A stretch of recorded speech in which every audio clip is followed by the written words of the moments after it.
ഞാൻ സംരക്ഷിച്ചാറിൻ്റെ അടുത്ത വഴിയാണ് സ്റ്റാർട്ട് ചെയ്യുന്നത്. അടുത്ത ഡിസൈൻ ഇതാട്ടോ. സെയിം കളേഴ്സ് തന്നെയാണ് ഇതിലും വന്നേക്കുന്നത്, പക്ഷേ ഡിസൈൻ മാത്രം ചെറിയ വേരിയേഷൻ. ഇതും നല്ല കേട്ടോ, ഒരു സിക്സാഗ് പോലത്തെ ഒരു ഡിസൈൻ. സിക്സാഗ് അല്ലല്ലേ, ഒരു എസ് ഷേപ്ഡ് ഡിസൈനാണ്. അപ്പോൾ ഇതാണ് ദുപ്പട്ട പോയേക്കുന്നത്. എല്ലാത്തിലും സെയിം രീതിയിൽ തന്നെയാണ് കേട്ടോ. ഇതിൻ്റെ അകത്തും ഗ്ലാസ് വർക്ക് ഉണ്ട്, ദുപ്പട്ടയിലും ഗ്ലാസ് വർക്ക് ഉണ്ട്, കൈക്കുള്ള ഒരു കുഞ്ഞി പോർഷനിലും ഉണ്ട് കേട്ടോ. അപ്പോൾ ഇതിൻ്റെ നമ്പർ വരുന്നത് AD 293, റേറ്റ് 1220 രൂപ മാത്രമേ. 1220. രണ്ടാമത്തെ ഐറ്റം വരുന്നത് സെയിം ബ്ലാക്ക് തന്നെയാണ്, നല്ല ജെറ്റ് ബ്ലാക്ക് ആട്ടോ.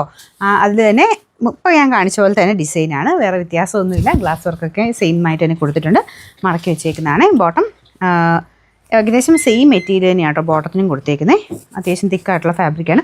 ബോട്ടത്തിനുള്ള ബോർഡർ കൊടുക്കാനുള്ള ഡിസൈനുണ്ട്. എനിക്കൊന്ന് നേരത്തെ വന്നതിൻ്റെ അകത്ത് ബോട്ടത്തിൻ്റെ ആ ഒരു ബോർഡറിന് അങ്ങനെയായിട്ട് ഡിസൈൻ കൊടുത്തിട്ടില്ല. ഇത് ബോട്ടത്തിനുള്ളതൊക്കെ വെച്ചിട്ടുണ്ട് കേട്ടോ. Number AD 295, rate 1220.